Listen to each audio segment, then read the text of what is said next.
to the richest man in America? That's Bill Canuto's plan. Well, you know what, and it's sort of like he knows right now it's the end of the day for him, so he doesn't give a shit. So he's just doing anything and everything. He's just throwing spaghetti at the wall to see if it sticks. Just anything that doesn't get him a nasty comment.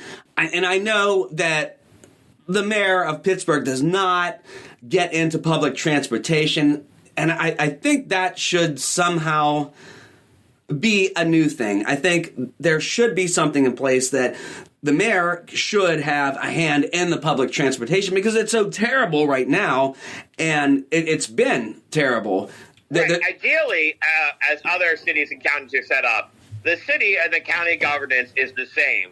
We have a structure that makes no sense, right? None. The Port Authority should be controlled by the mayor, and the mayor should represent the city and the county. Everyone says they're from Pittsburgh, but who can vote for the mayor, right? Mm-hmm. Only people who live in the city limits. Well, the city limits stopped expanding far too soon.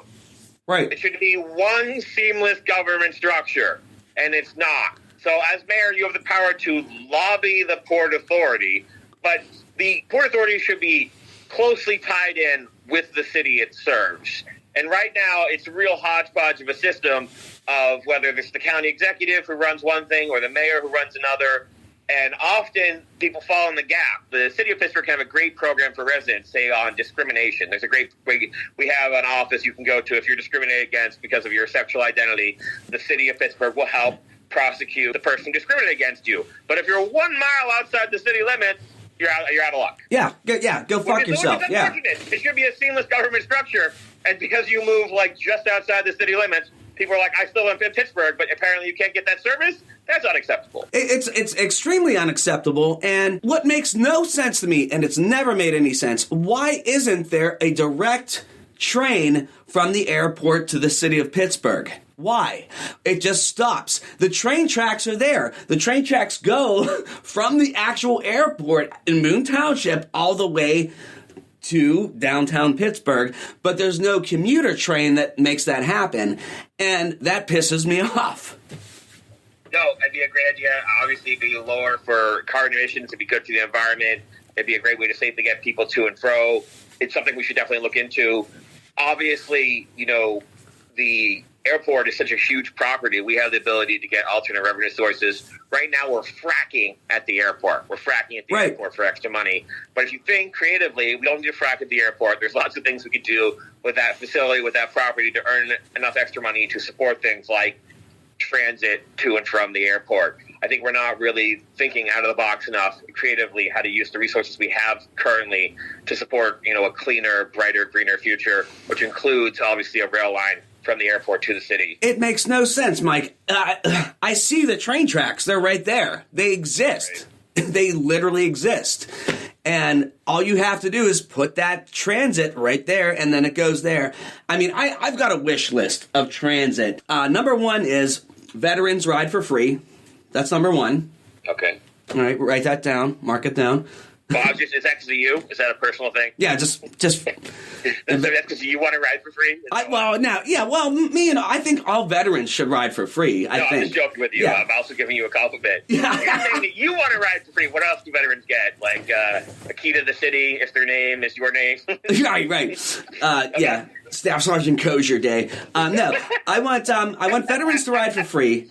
If they have their ID card or whatever they have to shop at the commissary. The commissary is out by the airport and stuff like that. They open the commissary up to a lot of wives and things like that, so that's a good thing. If you take a 28X, how do you get to the commissary? The commissary? It's right here by the airport. Is there a bus line to it? No, there isn't. There's no bus line to the commissary? No, there's no transit to it. Oh, that's not good. No, it's ridiculous. So there's that, and all right, wish list number 2. I wish that there was a way that you could just gold card, maybe press a button on the public transit that skips through the neighborhoods that you don't feel safe in. I don't know if that's a thing. Well, what we can do is we can change policing so you feel safe in those neighborhoods. And then the need for your button goes away. There's that. Okay. We start with safer streets and safer neighborhoods, and then we also train you that it's actually safe. We have to change you. First, we have to change the reality. Then we have to change your mind. Okay? And then once you feel safe, you won't need such a button. I don't think that's a button we should invest in. That's a button we shouldn't need, okay? What if, okay, so forget the button, but what if at every stop it gives you crime statistics at that stop? Like, welcome to Arlington. Currently, there are X amount of murders and rapes. Well, I mean, reported. Yeah. What if there was, like, just at every stop it gave you statistics of crime? I just don't feel like this is the part of the city we want to promote. You know, your out-of-town businessman takes the bus one day, and they're like, oh, I see. But, and then if one of the victims is like you, your face pops up.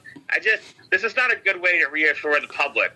But I appreciate you want more information, and I'm sure that information will be made available to you at every stop. Okay, I feel like that is a little excessive. I know you want to know, but the average commuter doesn't want a daily reminder.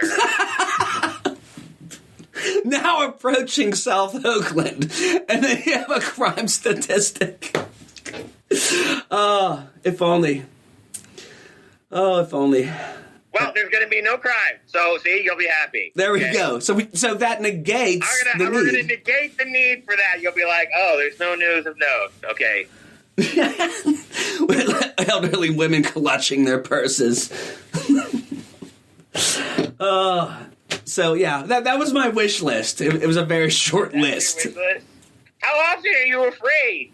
You have to learn that we're a safe city, and you know, if you are afraid, we need to make you less afraid. And if that means changing the neighborhoods, if that means better policing, we'll make that happen.